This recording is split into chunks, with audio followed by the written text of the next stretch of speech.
जय गुरुदेवाय नमः। जय श्री कृष्ण। आज हम आपको श्रीमद् भागवत रहस्य विस्तार रूप से 5वां अध्याय आपको सुनाएंगे। श्री सुखदेव जी ने कहा, श्रीमद् भागवत की कथा 7 दिनों में मुक्ति दिलाती है। वक्ताधिकारी और श्रोता सावधान होकर कथा सुने तो संसारिक विषयों के प्रति अनिच्छा और परमात्मा के प्रति धीरे धीरे रुचि बढ़ती है। प्रभु के प्रति प्रेम भाव जाग जाए तो 7 दिनों में यह कथा मुक्ति दिला सकती है। यदि भागवत की कथा सुनने के बाद भी मुक्ति न मिले तो समझो कि पूर्वचित अप्सरा अभी तक मन में बसी हुई है। अब पूर्वचित अप्सरा की कथा सुनिए।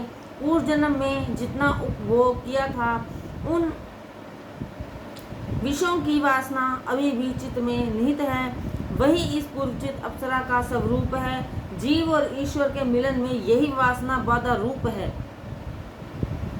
मनुष्य को चाहिए कि वह इसी जन्म में सुख दुख भोग कर अपने प्रारब्ध का नाश करे तो करे, परंतु नया प्रारब्ध ना पैदा होने दे। मनुष्य इसी जन्म में ही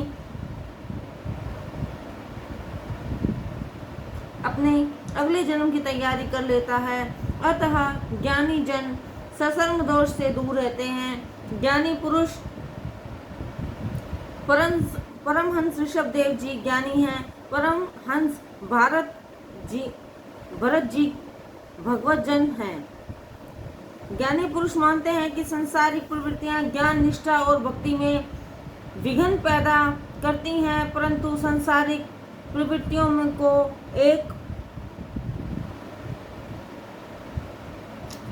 दम से सहसा ही मत छोड़ो, अपितु विवेक और संयम से धीरे धीरे कर्म करते जाओ।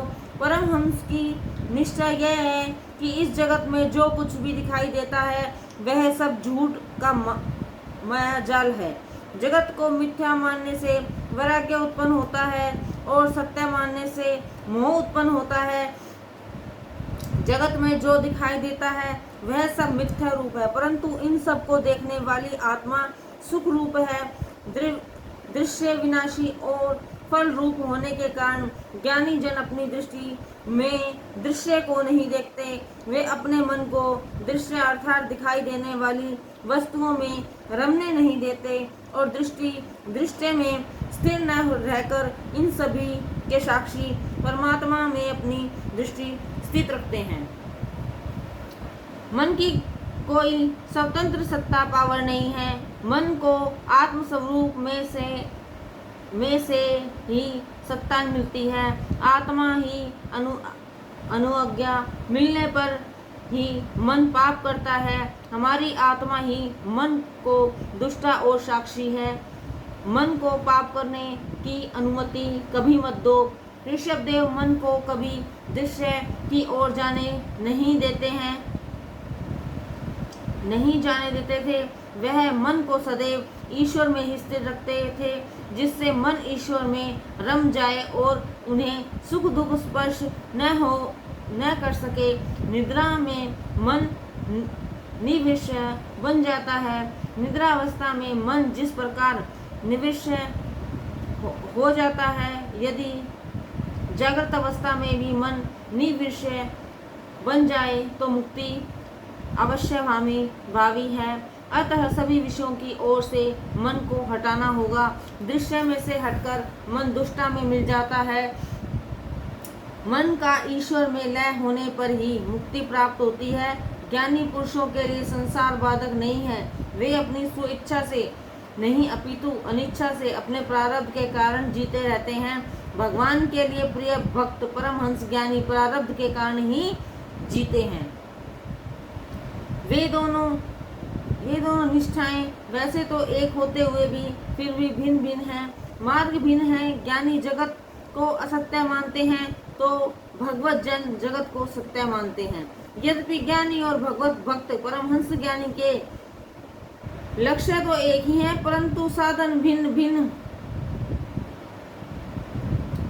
परमहंस जगत को मिथ्या रूप अनुभव करते हैं। भागवत परमहंस को वासुदेव स्वरूप समझते हैं।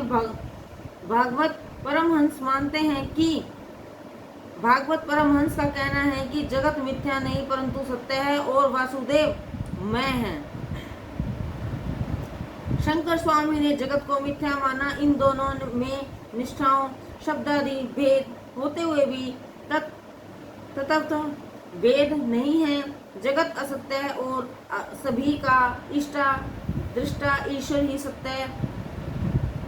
सत्य है।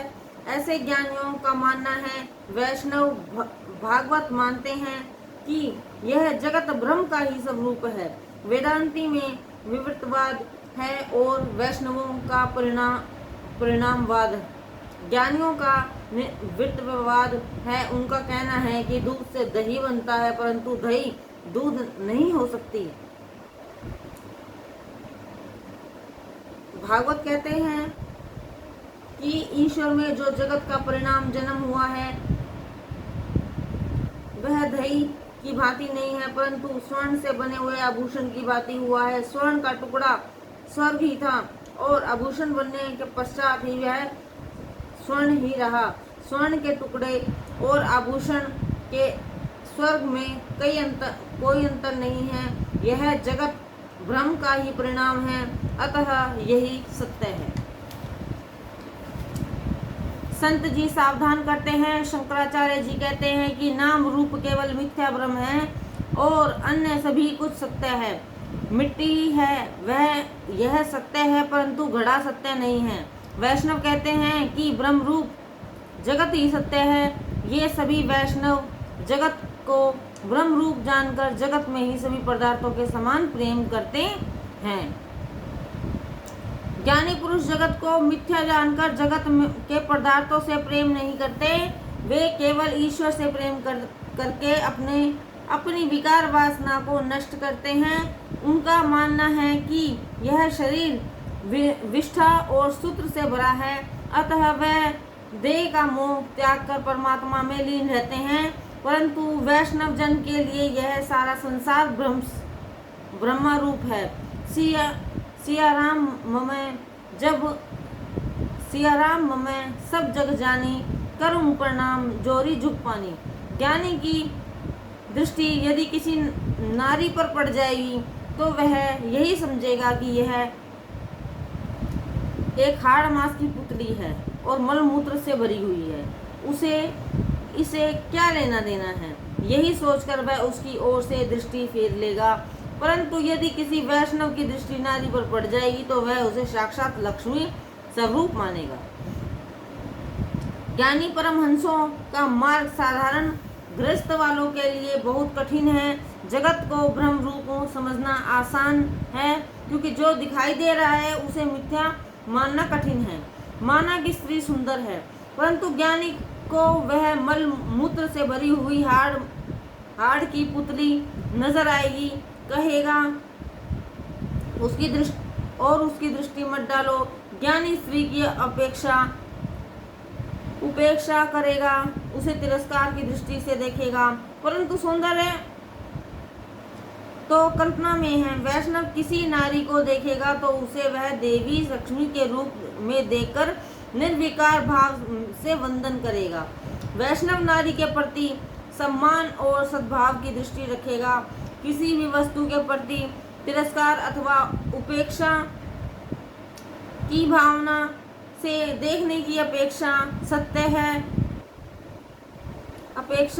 प्रत्येक को भागवत भाव से निर्विकार होकर देखना व वंदन करना ज्यादा अच्छा है। महाप्रभु जी कहते हैं प्रत्येक पदार्थ में श्री कृष्ण का अंश है, अतः यह जगत सत्य है। परंतु खंडन मंडन के ऐसे संघर्ष से दूर रहना ही श्रेयस्कर है, वरना बेवजह ही राग द्वेष बढ़ जाने की संभावना हो जाती है। ऋषभदेव जी ने आदर्श ज्ञानी परमहंस हैं तो भरत जी आदर्श भागवत परमहंस। सब त्याग करके ऋषभदेव जी पागलों की भांति संसार में भ्रमण कर रहे हैं। भरत जी सभी में ईश्वर भाव रखकर सभी की सेवा करते हैं। मैं सेवक सचराचर रूप स्वामी भगवतः ऋषभदेव को देह आभास ही नहीं है, वे आदर्श ज्ञानी परमहंस हैं। पहले इन्हीं की कथा का वर्णन किया जाएगा। ऋषभ अवतार ज्ञान का आदर्श स्थापित करने के लिए हैं। पंचम स्कंद में भागवत का ब्राह्मण अर्थात भाष्य रूप या व्याख्या रूप है। द्वितीय स्कंद में गुरु ने साधन दिया और उसके बाद ज्ञान दिया। ज्ञान को जीवन में कैसे उतारा जाए, यह तृतीय तथा चतुर्थ स्कंद की सर्ग विसर्ग लीला में बताया गया है। अब प्रश्न यह उठता है कि ज्ञान को किस रीति से स्थायी किया जाए। ज्ञान को स्थिर करने की स्थायी करने की रीति पंचम स्कंद की स्थिति लीला में कही गई है। स्थिति अर्थात प्रभु की विजय सर्व सचराचर प्रभु की मर्यादा में है। राजा परीक्षित प्रारंभ में प्रश्न करते हैं, मनु के पुत्र राजा प्रियव्रत की विवाह करने की इच्छा नहीं थी, फिर भी उन्होंने विवाह क्यों किया। गृहस्थ आश्रम में रहते हुए भी उन्होंने सिद्धि की प्राप्ति कैसे की, किस प्रकार उनकी भक्ति श्री कृष्ण के प्रति दृढ़ हुई। सुखदेव जी वर्णन करते हैं, घर भक्ति में बाधक स्वरूप है। घर में रहकर गृहस्थ को पक्षपात करना ही पड़ता है। गृहस्थ सभी की ओर संभाव नहीं रख सकता, फिर वह चाहे शत्रु चोर मित्र सेठ आदि क्यों न हो। श्री कृष्ण का गृहस्थ आश्रम ऐसा था कि वे सभी के प्रति सम्मान भाव रखते थे। एक बार दुर्योधन ने कृष्ण का अपमान किया था, परंतु वह फिर भी निर्लज होकर उनके पास सहायता मांगने की याचना करने चला आया। साधारणतया गृहस्थ अपना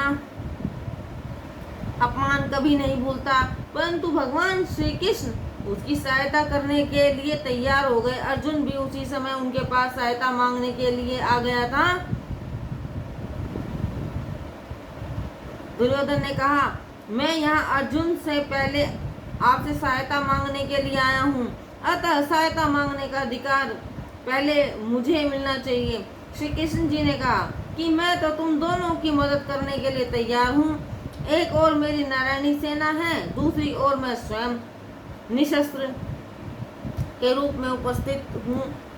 अब तुम दोनों स्वयं चयन कर लो, इसे क्या चाहिए। दुर्योधन ने सोचा कि ये कृष्ण तो ऐसे ही बातें बनाता रहेगा, परंतु मुझे तो युद्ध करने के लिए सेना की आवश्यकता है। अतः उसने सर्वप्रथम नारायणी सेना का चयन कर लिया। अर्जुन ने केवल प्रभु श्री कृष्ण का साथ मांगा। इस प्रकार श्री कृष्ण ने दोनों के प्रति संभाव रखकर उनकी सहायता की। श्री कृष्ण जी गृहस्थ आश्रमी ही नहीं आदर्श सन्यासी हैं। गृहस्थ आश्रमी होने पर भक्ति कार्य में कुछ न कुछ बाधा उपस्थित होती रहती है। इसलिए राजा प्रियव्रत ने सोचा कि यह लौकिक व्यवहार का मुझे त्याग करना चाहिए। परमार्थ में अभेद बुद्धि और व्यवहार में भेद बुद्धि का निर्वाह करना पड़ता है। व्यवहार भेदभाव को पैदा करता है। भेदभाव होने पर काम क्रोधी विकार उत्पन्न होते हैं। ज्ञानी पुरुष सभी को अभेद भाव से देखते हैं। व्यवहार और परमार्थ को एक करना बहुत कठिन है। भेदभाव के कारण व्यवहार में वैर और असमानता उत्पन्न होती है। इसलिए ज्ञानी जन सभी प्रवृत्तियों का त्याग करके एकांत में भक्ति करते हैं। घर में रहकर भक्ति करना भी सरल नहीं है, क्योंकि अनेक प्रकार के विघ्न आते रहते हैं। गृहस्थ गृह त्याग करके गंगा किनारे नहीं जा सकता। अतः यही कहा जा सकता है कि तुम घर में रहकर ही भक्ति करो। जीव जब प्रभु के साथ होता है तभी साक्षात्कार हो सकता है। एकांत में प्रभु की आराधना करने से यह हो सकता है। राजा प्रियव्रत की एकांत में रहकर ईश्वर भजन करने की इच्छा हुई। वहां ब्रह्मा जी ने आकर उनसे कहा, प्रारब्ध तो सभी को भोगना पड़ता है। मैं स्वयं भी परमात्मा की आज्ञा से प्रारब्ध भुगत रहा हूँ, मुझे भी प्रवृत्ति करने की इच्छा नहीं है, अतः तुम्हारे लिए अभी वन में गमन की आवश्यकता नहीं है। सावधानी से व्यवहार करो। जो जितेंद्रिय होता है वह तो घर पर रहकर भी ईश्वर की आराधना कर सकता है, और जो जितेंद्रिय नहीं है वह तो वन में भी प्रमाद ही करेगा। स्त्री पुत्र का त्याग करके वन में जाकर भी भरत जी ने वहाँ संसार बनाया था। वह वन में जाकर भटक गए। प्रहलाद ने दैत्यों के साथ रहकर कष्टों को सहन करते हुए ही भक्ति की थी। भागवत सभी के लिए है, गृहस्थ के लिए भी और गृह त्याग के लिए भी। भागवत की कथा मार्गदर्शक है। यह सोचना गलत है कि गृह त्याग करने से भगवान मिलते हैं। पवित्र और सदाचार पूर्ण जीवन जीने वालों को तो घर में रहकर भी भगवान की प्राप्ति हो जाती है। घर का वातावरण प्रतिकूल होते हुए भी प्रहलाद जी ने शुद्ध भाव से घर में रहकर ईश्वर भक्ति करी और हरि विष्णु के दर्शन भी किए। अपने जीवन का लक्ष्य निश्चित करना अत्यंत आवश्यक है। लक्ष्य पर ध्यान केंद्रित करके ही व्यवहार करना चाहिए। मानव जीवन का सबसे बड़ा लक्ष्य प्रभु की प्राप्ति करना है। प्रहलाद ने प्रतिकूल परिस्थितियों के होते हुए भी घर में रहकर भक्ति की थी, जबकि घर को विघ्न स्वरूप मानकर भरत जी गृह त्याग कर भी वनवास में भक्ति नहीं कर सके, क्योंकि मनुष्य चाहे कहीं भी रहे अथवा कहीं भी जाए, परंतु पंच विषय सदैव ही उसके साथ रहते हैं।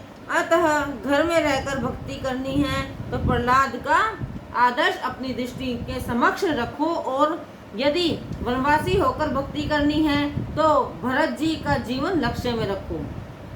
हमारे इस जीवन में पीछे 6 चोर लगे हुए हैं। ये 6 चोर काम, क्रोध, लोभ, मोह, मद और मत्सर। जो इन विकारों के वशीभूत नहीं होता उसके लिए घर बाधा रूप नहीं है। गृहस्थाश्रम का किला है। सर्वप्रथम उसमें रहकर भी लड़ना उत्तम है, क्योंकि यह 6 शत्रु तो वन में भी साथ साथ जीव को सताते हैं। अतः पहले इन 6 शत्रुओं को हराना है। काम, क्रोध, लोभ, मोह और मत्सर को जिताना है। इन 6 शत्रुओं को जीतने वाला गृहस्थ होते हुए भी वनवासी के समान है।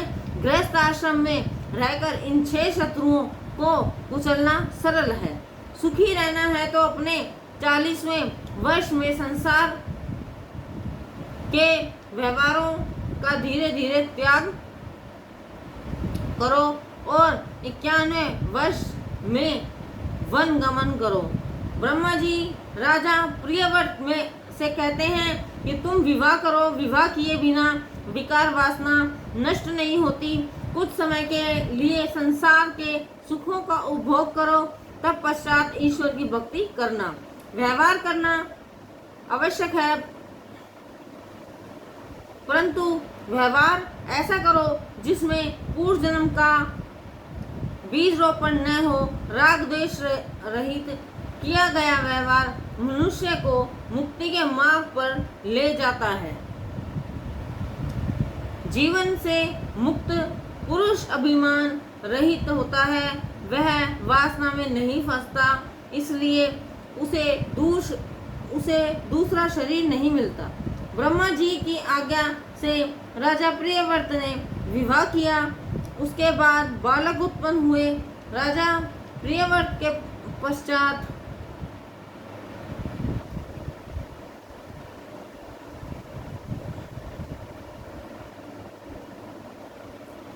ने विवाह किया।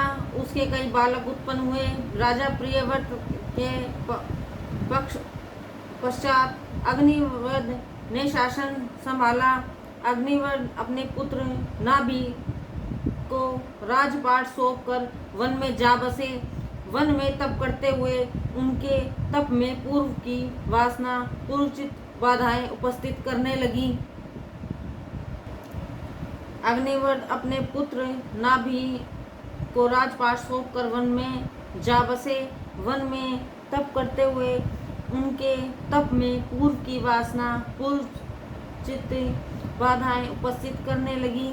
चित्त मन में रहने वाली पूर्व जन्म की वासना ही पूर्वचित है। भोगे हुए विषय सुख का स्मरण और उनके कारण मन में बसी सूक्ष्म वासना ही पूर्वचित है। पूर्व की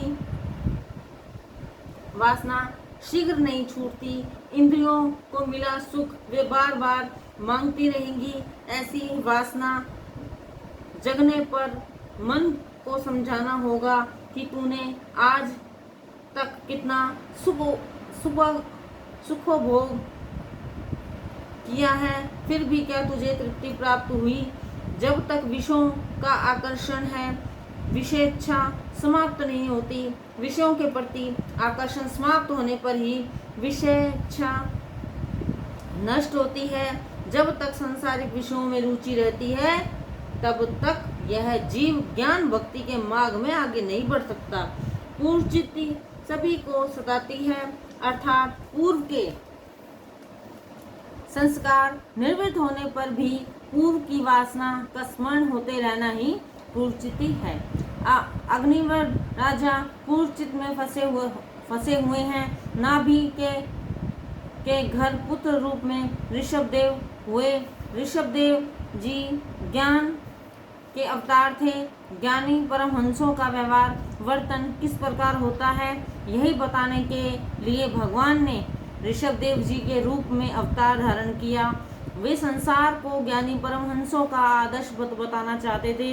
ऋषभदेव का अर्थ है सर्वश्रेष्ठ। ऋषभदेव बार बार उपदेश देते हैं, मानव शरीर भोग के लिए नहीं तप करने के लिए है। तप करो और सभी में ईश्वर को देखो। केवल विषय सुख के लिए मानव देह को नष्ट मत करो। जगत में ज्ञानी परमहंसों को किस प्रकार रहना चाहिए यही बताने के लिए ऋषभदेव जी ने सभी का संग साथ और सर्वस्व का त्याग किया। अनेक सिद्धियां उनके पास आई परंतु वे फिर भी उनमें नहीं फंसे। एक गृहस्थ के लिए काम सुख और धन का त्यागना जितना कठिन है उतना ही कठिन किसी महात्मा के लिए सिद्धियों को त्यागना है। ऋषभदेव जी नग्नावस्था में घूमते फिरते खड़े खड़े ही खा लेते, बैल की भांति सब्जी का आहार करते हैं। किसी के द्वारा पीटे जाने पर वे यही मानते हैं कि मेरा शरीर पीटा जा गया है परंतु मैं शरीर से अलग हूँ। ब्रह्मनिष्ठ हैं, यह सभी जानते हैं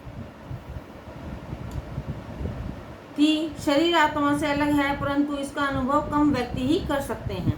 श्रीफल नारियल के अंदर का सफेद गोला और उसका कठोर आवरण एक न होने पर भी जब तक उसमें पानी है तब तक वे एक दूसरे को छोड़ते नहीं हैं। इसी प्रकार जब तक मनुष्य को विषय में रस है उसमें आसक्ति है तब तक आत्मा और शरीर की भिन्नता का अनुभव नहीं हो सकता। शरीर आवरण है, आत्मा गोला है और विषय पानी विषय रस है।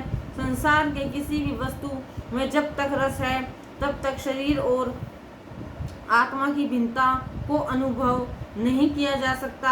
आत्मा ही आनंद रूप है, शारीरिक उपभोगों में आनंद नहीं है। नाम रूप का मोह जब तक नहीं छोड़ोगे तब तक आत्मा और शरीर की भिन्नता समझ में नहीं आएगी। अपितु इसके विपरीत देहाभ्यास भी बढ़ता है। संसार के जड़ पदार्थों से अधिक प्रेम करने के कारण जड़ाध्यास भी बढ़ता है। वैराग्य के बिना ब्रह्म ज्ञान स्थायी नहीं हो सकता। ब्रह्म ज्ञान की बातें करने वाला धन और प्रतिष्ठा से भी प्रेम करने वाला सच्चा ज्ञानी नहीं है। सच्चा ज्ञानी वही है जो ईश्वर से प्रेम करता है। ईश्वर के बिना जड़ पदार्थों से प्रेम हो जाता है और वह शरीर से भिन्न आत्मा को नहीं देख पाता। ब्रह्म ज्ञान प्राप्त होने पर भी यदि सांसारिक विषयों के प्रति मोह रहेगा तो उसे ब्रह्मानंद प्राप्त नहीं होगा। ब्रह्म ज्ञान होने के पश्चात केवल ईश्वर के प्रति से ही उसे ब्रह्म आनंद प्राप्त होगा। अतः ज्ञानी पुरुष को चाहिए कि वह किसी वस्तु से प्रेम ना करे, किसी वस्तु का संग्रह इकट्ठा ना करे। वह मनुष्य देह तप करने के लिए, तप करने से अंतःकरण शुद्ध होता है और अंतःकरण ही शुद्धि से अनंत ब्रह्म सुख की प्राप्ति होती है। महापुरुषों की सेवा मुक्ति का द्वार है और कामियों का साथ नरक द्वार है। इस मृत्युलोक में फंसे हुए प्राणियों का उद्धार करने में जो असमर्थ है वह गुरु नहीं है। सज्जन वह माता पिता नहीं है, अर्थात वह गुरु, सज्जन और माता पिता होने के योग्य नहीं है। योग वशिष्ठ रामायण में ज्ञान की 7 भूमिकाएं कही गई हैं। शुभेच्छा, सुविचारणा, तनुमानसा, सत्वप्रति, आसक्ति, पदार्थ भाविनी, तुर्यागा। शुभेच्छा, आत्म कल्याण हेतु क्षेत्रीय और ब्रह्मनिष्ठ गुरु की शरण में जाकर उनके उपदेशानुसार शास्त्रों का अध्ययन और अवलोकन करके आत्मविचार और आत्मा के साक्षात्कार के उत्कृष्ट इच्छा करना ही शुभेच्छा कही जाती है। सुविचारणा सद्गुरु के दिए गए उपदेशात्मक वचनों का तथा मोक्षशास्त्रों का बार बार चिंतन और विचार करना ही सुविचारणा है। तनुमानसा श्रवण मनन और निधि ध्यान से शब्दादि विषयों के प्रति जो अनासक्ति होती है वो सविकल्प समाधि में अभ्यास से बुद्धि को जो तनुता और सुषमता प्राप्त होती है वह तनुमानसा है।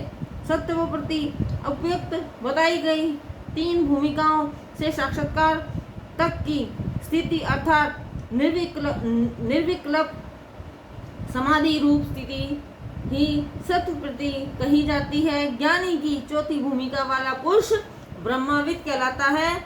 आसक्ति, अनसक्ति, चित्त विषयक, परमानंद और नित्य अपरोक्ष ऐसी ब्रह्मात्म भावना का साक्षात्कार रूप चमत्कार आसक्ति है। इसमें विद्या तथा उसके कारणों का संबंध नहीं होता। पदार्थ भावनी, जिसमें पदार्थ की दृढ़ प्रतीति होती है, वह पदार्थ भावनी कहलाती है। तुर्यागा, तीनों अवस्थाओं में मुक्त होना तुर्यागा कही जाती है। ब्रह्म को जिस अवस्था में आत्मस्वरूप और अखंड जाने वही अवस्था तुर्यागा है। इन 7 भूमिकाओं में से प्रथम 3 भूमिकाएं साधन कोटि की हैं और अन्य 4 ज्ञान कोटि की हैं। 3 भूमिकाएं, एक सगुण ब्रह्म का चित्त करो। ज्ञान की 5वीं भूमिका तक पहुंचने पर जड़ और चेतन की ग्रंथि छूट जाती है और आत्मा का अनुभव होने लगता है। आत्मा शरीर से भिन्न है।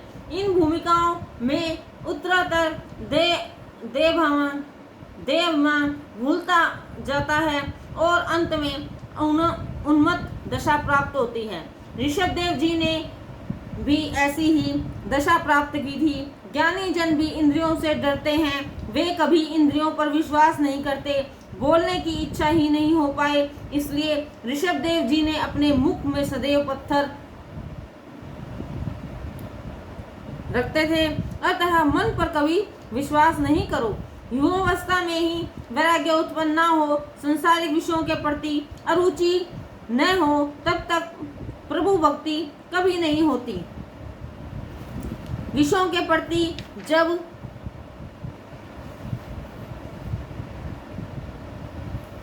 जब तक वैराग्य उत्पन्न नहीं होगा तब तक भक्ति का शुभ आरंभ ही नहीं होगा। मन आँखों को शक्ति देता है, बुद्धि मन को शक्ति देती है और बुद्धि को शक्ति परमात्मा देते हैं। आँखें जब मन का साथ ना दे तब तक वस्तु दिखाई नहीं देती। ऋषभदेव जी ने कर्नाटक आए, देवअग्नि में बुद्धिपूर्वक प्रवेश किया। देह जलती रही पर आत्मा को कुछ नहीं होता। ऐसी आत्मा निष्ठा परमहंसों के लिए ही है। ऋषभदेव जी का चरित्र साधारण मनुष्य के लिए अनुकरणीय नहीं है। भरत ऋषभदेव जी का सबसे श्रेष्ठ पुत्र था। इसी भरत के नाम से अपने देश का नाम भरत खंड पड़ा। ऋषभदेव जी के पश्चात भरत के देश का शासन अपने हाथों में लिया। भरत जी की कथा वर्तमान काल के लिए अत्यंत उपयोगी है। भरत जी महाभागवत हैं। उनके साथ रहने वाले संसद जनों में भागवत भाव जागता था। उनके संग में आने वाली सभी भक्ति रग रग में जाते थे। भरत जी ने व्यवहार की मर्यादा का भी कभी उल्लंघन नहीं किया। वे महावैष्णव होते हुए भी यज्ञ करते थे। अनेक यज्ञ करके भरत जी उसका सारा पुण्य भगवान श्री कृष्ण के चरणों में अर्पित करते थे। अग्नि ठाकुर जी का मुख है। प्रत्येक देव को इष्ट देव का ही स्वरूप मानकर और अन्य देवों में कृष्ण का अंश मानकर पूजा करते थे। कर्म फल परमात्मा को अर्पित करने से आनंद प्राप्त होगा। कर्म फल प्रभु को अर्पित करने से कर्म का अभिमान नष्ट होता है। ईश्वर से अधिक प्रेम करो, तभी अपने किए हुए कर्मों का पुण्य ईश्वर को अर्पण कर सकोगे। जिस प्रकार पत्नी श्रम करती है और उसका फल अपने पति को देती है, कर्म करो परंतु कर्म फल की इच्छा को त्याग करो। यदि कर्म फल का उपभोग की इच्छा रखोगे तो कर्म का फल थोड़ा ही मिलेगा, परंतु यदि वही कर्म फल परमात्मा को अर्पित करोगे तो अनंत फल प्राप्त होगा। भागवत में कई स्थानों पर सकाम कर्म की निंदा की गई है। सकाम कर्म में क्षति नुकसान होने पर भी क्षमा नहीं मिलती। भरत जी निष्काम भाव होकर कर्म करते थे और उसका पुण्य श्री कृष्ण को अर्पित करते। सत्कर्म की समाप्ति में कहना चाहिए, ऐसा कहते तो बहुत लोग हैं, परंतु इसका अर्थ नहीं समझते। कर्म कृष्ण को अर्पण करने की भावना से ही भरत जी यज्ञ करते थे। एक दिन भरत जी को युवावस्था में ही वैराग्य उत्पन्न हो जाता है। जिसे युवावस्था में ही वैराग्य हो जाए और जो संयम करके भजन प्रवृत्ति बढ़ाए, उसे वृद्धावस्था में भगवान की प्राप्ति होती है। वृद्धावस्था में शरीर आसक्त होने के कारण भक्ति नहीं की जा सकती, तब युवावस्था में ही किया जा सकता है। वृद्धावस्था में तब करने से अगला जन्म सुधरेगा। शरीर दुर्बल होने के पश्चात ब्रह्मचर्य पालन का कोई लाभ नहीं है। रामचंद्र जी युवावस्था में ही वनवास हो गए थे। उस समय उनकी आयु 27 वर्ष की और सीता जी की आयु 18 वर्ष की थी।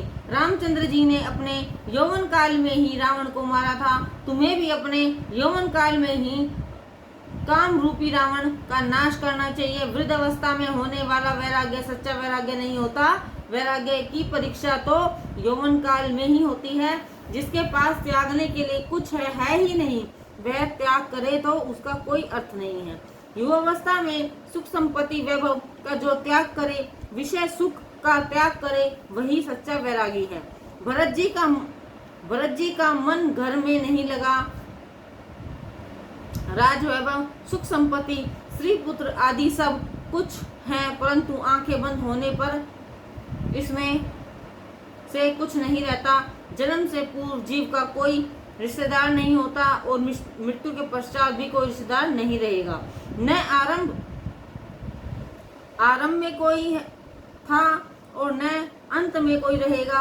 आरंभ और अंत के बीच यह माया ही सबको भरमाती रहती है। भरत जी सोच रहे हैं कि सांसारिक सुखों का उपभोग तो मैंने कई वर्षों तक कर लिया, परंतु अब मुझे विवेक पूर्वक इनका त्याग करना पड़ेगा। उन्होंने युवावस्था में ही बुद्धि पूर्वक त्याग किया। विषयों को यदि जबरदस्ती छोड़ना पड़े तो दुख होता है, परंतु विषयों को समझ बूझकर अपनी इच्छा से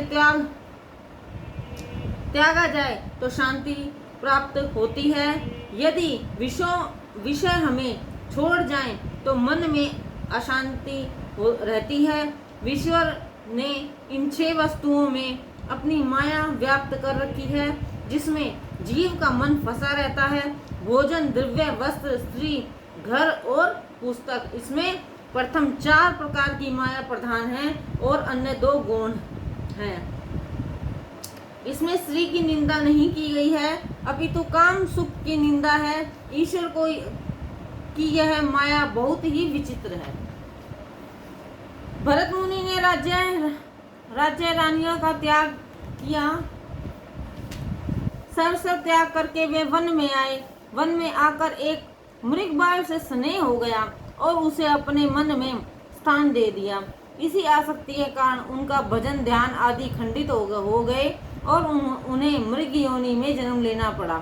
अतः अपने घर में चाहे किसी को भी रखो, परंतु उसको अपने मन में मत बसने दो। मन में यदि किसी को बसा दिया तो वह प्रभु मन में विघ्न रूप होगा। संसार में किसी भी पदार्थ से इतना प्रेम मत करो जिससे वह प्रेम तुम्हारी प्रभु भक्ति में बाधा बन जाए। भरत मुनि के मन में मृगबाल के लिए आसक्ति ने जन्म लिया, जो उनके लिए पूर्व जन्म का कारण बना। संकल्प वासना पूर्व जन्म का कारण बनता है। मन में अन्य किसी वस्तु के प्रवेश होते ही मन मोहन वहां से भाग निकलते हैं। स्वामी रामकृष्ण परमहंस कहते हैं कि संसार में जीव को एक नौका की भांति रहना चाहिए। पानी पर रहने से नौका तैरती रहेगी, परंतु यदि नौका में पानी आ गया तो उसका डूबना निश्चित है। इसी प्रकार इस संसार में एक नौका की भांति रहो, परंतु संसार को अपने भीतर प्रवेश मत करने दो। अर्थात संसार में निर्लेप भाव से रहो। यह शरीर एक नौका है। संसार समुद्र और विषय जल। विषयों का चिंतन करते रहने से आत्मशक्ति नष्ट होती है। ममता बंधन कारक है। मन के मरने पर ही मुक्ति प्राप्त होती है। बंधन मन का होता है, आत्मा का नहीं। आत्मा तो मुक्त है। ग्रह त्यागने की आवश्यकता नहीं है, परंतु वहाँ सावधान होकर रहना है। जैसे प्रतिकूल परिस्थिति में घर पर रहते हुए प्रहलाद की भक्ति में कोई बाधा नहीं डाल सका, जबकि भरत जीवन में एकांतवास करके ही एक मृगबाल के प्रति आसक्त हो कर भक्ति नहीं कर सके। प्रतिकूल परिस्थिति में, प्रतिकूल वातावरण में जो भजन किस प्रकार किया जाए, प्रहलाद ने संसार को इसका ज्ञान कराया है। और अनुकूल वातावरण मिलने पर भी यदि मनुष्य सावधान नहीं रहा तो वह भक्ति नहीं कर सकता। भरत जी का दृष्टांत हमें यही समझाता है। घर में रहने वाली वस्तुएं भजन में बाधक नहीं हैं, अपितु मन में बसने वाली वस्तुएं भक्ति में विघ्न डालती हैं। ग्रह त्यागी महात्माओं को भी यह माया किस प्रकार सताती है, यह कथा हमें बताती है। भरत जी ने सोचा, एकांत में बैठकर मैं ईश्वर की आराधना करूंगा। वे नेपाल में गंडकी नदी के एक तट पर पहुंचे। वहां वे सूर्य नारायण भगवान की उपासना करने लगे। ईश्वर के अतिरिक्त और किसी का संग भजन कीर्तन में विषय करेगा। जिसे तप करना है वह अकेले ही तप करे। हमेशा यही सोचो कि मैं अकेला नहीं हूँ, ईश्वर मेरे साथ है। ईश्वर के सिवा यदि अन्य किसी का साथ रखोगे तो दुखी रहोगे। भरत जी के अकेले ही तप करने लगे। गंडकी का दूसरा नाम शैलग्रामी है। भरत जी का रोज का नियम था, वे 4 बजे उठकर ब्रह्म मुहूर्त में स्नान करते, कमर तक जल में खड़े रहकर सूर्यनारायण का ध्यान और गायत्री मंत्र का जाप करते थे। सूर्यनारायण की कृपा से बुद्धि प्रदीपित होती है, अतः हमें उनकी उपासना करनी चाहिए। सूर्यनारायण के हम ऋणी हैं। वे संसार के निरंतर प्रकाश दान करते हैं। उनके उदित न होने पर यह जगत में प्रलय होती है। समस्त स्थावर और जगम प्राणियों की आत्मा सूर्य भगवान है। वे सभी को प्रकाश देते हैं, परंतु बिजली कंपनी की भांति कोई बिल नहीं भेजते, उनका कोई अवकाश नहीं होता। जिस दिन वे अवकाश करेंगे संसार में प्रलय हो जाएगी। सूर्य नारायण परमात्मा का साकार रूप है। एक समय मनुष्य और कौवे में झगड़ा हो गया। उस समय कौवे ने कहा, वैसे तो तू बहुत बुद्धिशाली है, परंतु हम कौवों में तुम मनुष्यों से गुण ज्यादा हैं, क्योंकि हम सूर्योदय के पहले ही निद्रा का त्याग कर देते हैं। सूर्योदय के पूर्व ही स्नान आदि करके सूर्य नारायण को अर्घ प्रदान करो। रात्रि के 11 बजे के बाद का समय राक्षस काल का कहा जाता है। इस निषिद्ध काल में भोजन करना वर्जित है। आजकल तो मनुष्य का समय ही 11 बजे के पश्चात होता है। ऐसा करना ठीक नहीं है। सूर्य चंद्र समुद्र ईश्वर की मर्यादा का उल्लंघन नहीं करते, अतः वे प्राणी हैं। परमात्मा की मर्यादा का पालन करने के लिए ही तुझे यह सुख समृद्धि दी गई है। भरत जी प्रार्थना करते हैं, मेरी बुद्धि मेरा मन कभी दुर्भागी न हो पाए और मैं नित्य भगवान के तजो में रूप का दर्शन और चिंतन करता रहूं।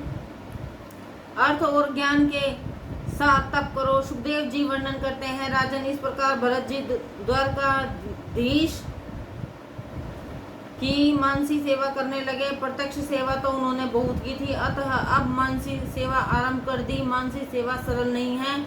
अधिकतर पाप शरीर से नहीं मन से होते हैं, अतः मानसी ध्यान और मानसी सेवा सर्वश्रेष्ठ है। ईश्वर के प्रति मन में तन्मय होना ही मानसी सेवा है। एक बार एक बनिए ने गोसाई जी के पास जाकर कहा, महाराज मैं प्रभु सेवा करना चाहता हूँ, परंतु बिना पैसे खर्च किए मैं प्रभु सेवा कैसे कर सकता हूँ, मुझे कोई ऐसा उपाय बताइए। जब गोसाई जी ने उस बनिए को मानसी सेवा करने के लिए कहा, गोसाई जी ने कहा, इस मानसी सेवा में तुझे कोई पैसा खर्च नहीं करना पड़ेगा,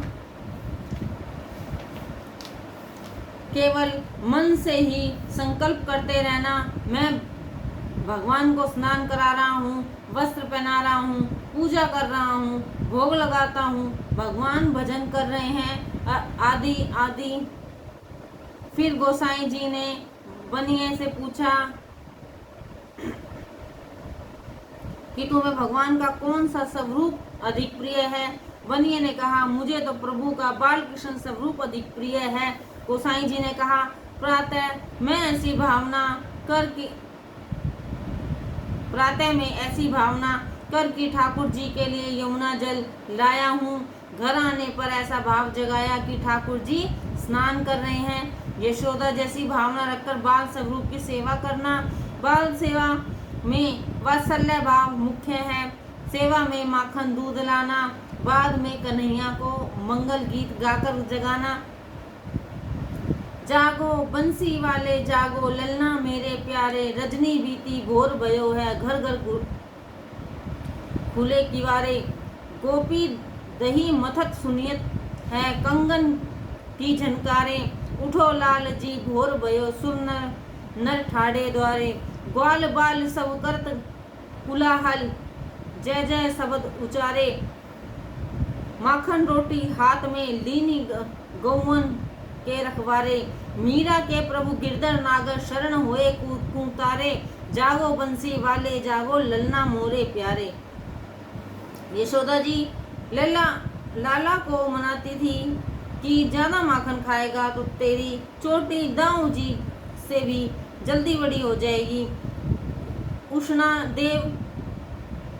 उष्णोदक से लल्ला को मांगलिक स्नान कराना, फिर ठाकुर जी का श्रृंगार करना। कन्हैया से पूछना कि आज वह कौन सा पीताम्बर पहनेगा, जो कन्हैया कहे वही पीताम्बर पहनाना।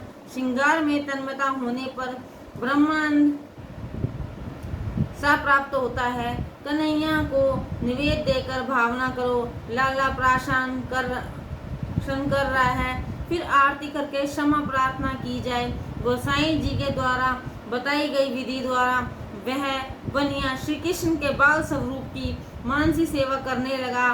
वह प्रतिदिन नियम से मानसी सेवा करता। इस प्रकार नियम से प्रतिदिन मानसी सेवा करते करते वह इतना तन्मय होने लगा कि उसे समस्त वस्तुएं प्रत्यक्ष दिखाई देने लगी। मानसी सेवा में मन की धारा नहीं टूटनी चाहिए।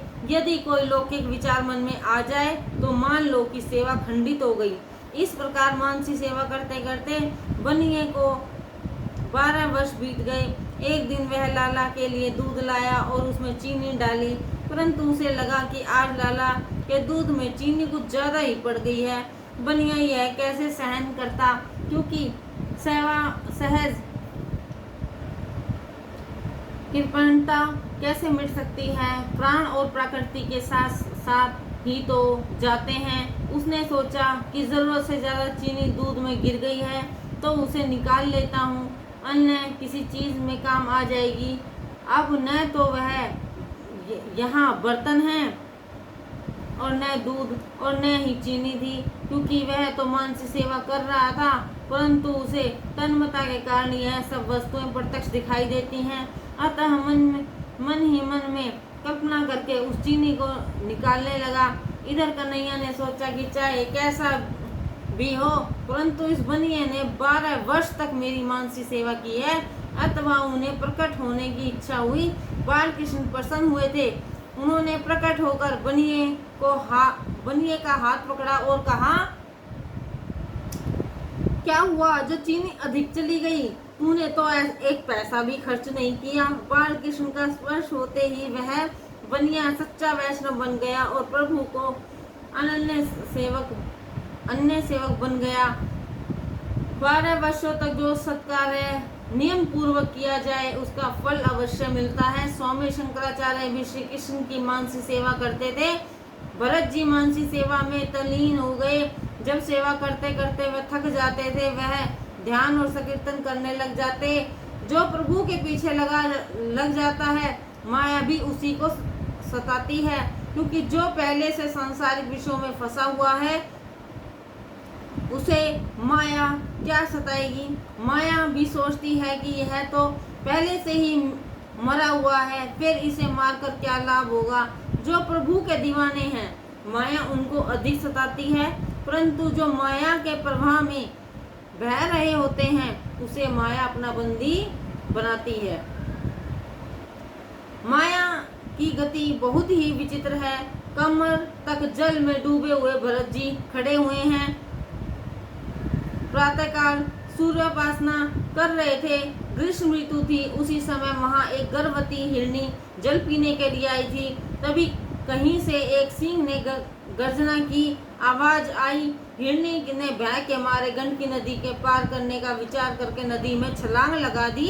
प्रसव काल के समीप होने के कारण हिरनी के बच्चे का जन्म हुआ और वह नदी में गिर पड़ा और नदी के दूसरे किनारे हिरनी की भी मृत्यु हो गई। सूर्योपासना करने के पश्चात भरत जी की दृष्टि नदी में पड़े हुए उस मृग शावक की ओर गई। उन्होंने उस शावक में श्री हरि का दर्शन किया। वे सोचने लगे कि इस मृग की माता की भी मृत्यु हो गई है। अब इस संसार में इस मृग शावक का पालन पोषण और रक्षा कौन करेगा। यही सोचकर उन्होंने दयावश उस बच्चे को उठाया और अपने आश्रम में ले गए। भरत जी सोच रहे थे कि यह मृग शावक अब मेरे अतिरिक्त किसी और को नहीं पहचानता, अतः अब इसका लालन पालन उसका पोषण करना मेरा ही धर्म है। यदि मैं इसकी उपेक्षा करूंगा तो यह मर जाएगा। अब मैं इसका पालक पिता और रक्षक हूँ। इस मृग शावक का पालन पोषण और रक्षा करना ही मेरा कर्तव्य है। जीव मानता है कि मैं दूसरों की रक्षा कर सकता हूँ, परंतु वह यह नहीं जानता कि जब वह स्वयं की रक्षा नहीं कर सकता, अर्थात वह भी तो काल का ग्रास है। अरे रक्षक करने वाले तो वह प्रभु श्री हरि हैं। जगत में कर्ता हर्ता पालक और संहारक तो श्री हरि ही हैं। तुम वन में रहो या घर में, रक्षा करने के लिए केवल प्रभु श्री हरि हैं। भागवत के 7वें स्कंद के दूसरे अध्याय के 40वें श्लोक में यमराज ने राजा सुयक्ष के संबंधियों को यह उपदेश दिया था। ऐसा कहकर हिरण्यकशिप ने कहा है, यदि परमेश्वर की कृपा होगी तो चाहे वह अनाथ हो या वनवासी, वह जीवित रहेगा। परंतु परमेश्वर द्वारा मारा गया जीव घर में सुरक्षित होने पर भी जीवित नहीं रहता, मरता ही है। मृगबाल को पानी में से बाहर निकालना भरत जी का धर्म था, परंतु उन्होंने जो रक्षक पिता होने का रिश्ता जोड़ लिया वह उचित नहीं था। जीव मात्र का रक्षक पिता केवल ईश्वर ही है। सभी दोष अभिमान से ही उत्पन्न होते हैं। भरत जी इस मृग बाल का लालन पालन करने लगे। इस प्रकार वह मृग बाल धीरे धीरे बड़ा होने लगा। भरत जी ने अपनी पूर्वावस्था में बच्चों का लालन पालन किया था। यह पूर्वतिथि अप्सरा ही उनमें आ गई। पुराने संस्कारों को भूलना बहुत कठिन है। सूक्ष्म संस्कार अभी भी उनके मन में बसे हुए थे, अतः उनका मन उस मृग बाल में आसक्त हो गया।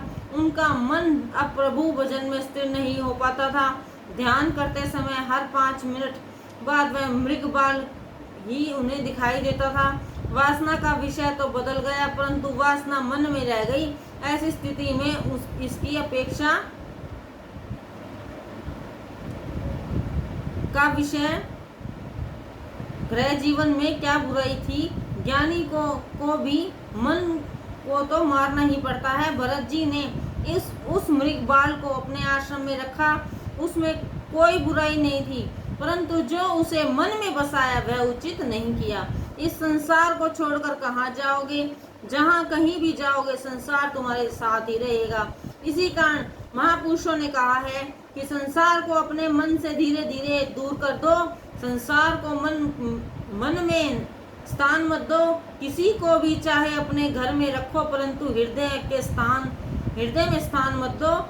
मन में या तो काम को स्थान दो या ईश्वर को। काम और ईश्वर दोनों साथ नहीं रह पाएंगे। कहा भी है, तुलसी दोनों नहीं रहे, रवि रजनी एक ठाम। भजन और भक्ति में केवल ब्रह्म संसार ही नहीं अपितु अन्य संसार भी बाधा रूप है। वह मृग शावक भरत जी की कुटिया में ही नहीं, उनके अंतर्मन में भी बस गया था। उन्होंने गृह राज्य पत्नी संतान सबका त्याग किया तो सही, परंतु अंत में वे इस मृग शावक की माया में फंस ही गए। परोपकार की अत्यधिक भावना ही साधक के लिए उसकी साधना में बाधक होती है। वैसे परोपकार की भावना रखना सभी का धर्म है, परंतु परोपकार ऐसा भी नहीं होना चाहिए कि जिससे प्रभु का विस्मरण हो जाए। अतः अति परोपकार के पचड़े से दूर हो। संसार के मनुष्य को कपटी नहीं होना चाहिए, परंतु अति सरल भी नहीं होना चाहिए। परमात्मा का ध्यान कदाचित न हो सके तो कोई बात नहीं, परंतु मित्र कभी भी शत्रु बन सकता है। भरत जी का प्रारब्ध भी मृग बाल के रूप के सामने आया। प्रारब्ध तो झेलना ही पड़ता है। ज्ञान होने के पश्चात वासना न तो ज्ञान दृढ़ नहीं होता। ज्ञान को दृढ़ करने के लिए सर्वप्रथम वासना को नष्ट करना जरूरी है। भरत जी वैसे तो महाज्ञानी हैं, परंतु ज्ञान होने के बाद भी मन यदि वश में नहीं है तो ज्ञान स्थायी नहीं हो सकता। ज्ञानी जब तक मन और वासना का नाश न कर सके तब भक्ति और ज्ञान में स्थिरता नहीं आती। वासना के वेग में कई बार ज्ञान बह जाता है, जो वैराग्य के बिना गृह त्याग है। वह मन में भी नया घर संसार बसा लेता है। घर में रहकर ही पूर्ण वैराग्य प्राप्त करो, तब पश्चात गृह त्याग करो। ज्ञानी 2 प्रकार के होते हैं। जिसने अधिक उपासना की है वह कृतपोषित ज्ञानी है, उसे माया नहीं सताती। अकृतपोषित ज्ञानी जो है उसके लिए माया विघ्न करता है। वासना के नाश के बिना तत्वानुभव नहीं होता और वासना के नाश के बिना तत्व ज्ञान की प्राप्ति होने पर भी ब्रह्मनिष्ठा नहीं होती। भरत जी का चरित्र इसका उदाहरण है। भरत जी को अभी तक अपरोक्ष साक्षात्कार नहीं हुआ। यदि उनको साक्षात्कार हुआ होता तो उनके मन में मृग बाल के लिए आसक्त नहीं होता। भरत जी अब दिन रात उस हिरण बालक का लालन पालन में व्यस्त रहते। भरत जी उसे हरी हरी घास खिलाते, वह चौकड़ी भरत अथवा उनके अंग चाटता और वह बहुत प्रसन्न होते। इसके परिणाम स्वरूप भरता जो भी अपना भजन कीर्तन संध्या उपासना आदि नित्य कर्म भूलने लगे। दिन प्रतिदिन यह आसक्ति बढ़ने लगी। एक दिन वह बच्चा खेलता कूदता घने वन की ओर चला गया और रात होने पर भी वह कुटिया में वापस नहीं आया। भरत मुनि को चिंता होने लगी कि पता नहीं मेरे बच्चे का क्या हुआ, वह कब वापस लौटेगा। काल को किसी पर दया नहीं आती। काल सदा सर्वदा सावधान करता रहता है। मृत्यु कभी यह इंतजार नहीं करती मनुष्य ने अपना कार्य समाप्त किया है अथवा नहीं। इसलिए प्रत्येक क्षण सावधान रहो। जीवन इस प्रकार जीना चाहिए कि तुम सावधान हो और मृत्यु तुम्हें ले जाए। कहीं ऐसा ना हो कि तुम्हारी तैयारी ही नहीं हो और मृत्यु तुम्हें उठाकर ले गई। भरत जी को लेने के लिए भी काल आया। भरत जी को उस मृग बालक की याद आ गई। उन्होंने श्री हरि का चिंतन करते हुए नहीं अपितु उस मृग बाल की चिंता में शरीर त्याग दिया। मृत्यु के समय मृग बाल का चिंतन करने के कारण उन्हें अगले जन्म में मृग का ही शरीर प्राप्त हुआ। इस मृग के लालन पालन करने से भरत जी को आत्म स्वरूप का विस्मरण हो गया था। मनुष्य अपने पूर्व जन्म की तैयारी अपने इसी जन्म में कर लेता है। इसी जन्म में बीज मिलता है, फल नहीं। पूर्व जन्म में किया तप निष्फल नहीं होता और पूर्व जन्म का किया हुआ भजन भी व्यर्थ नहीं होता। भरत जी को मृग योनि में भी अपने पूर्व जन्म का स्मरण था। पशु पक्षी का अनादर कभी मत करो। हो सकता है किसी कारणवश कोई साधु महात्मा पशु पक्षी बनकर आए हो और अहिल्या जैसी कोई महासती पत्थर बनकर आई हो, तो तुम नृग राजा तो गिरगिट बनकर आए थे और नल कुबेर तो वृक्ष बनकर आए थे। कोई सिद्ध पुरुष वृक्ष बनकर आया हो तो उसकी किसी आत्मा से कुछ अपराध हो जाने पर वह पशु पक्षी की योनि में भ्रमण करती है। भरत जी जंगलों में मृग स्वरूप में घूम रहे हैं। उन्हें अपने पूर्व जन्म का स्मरण है।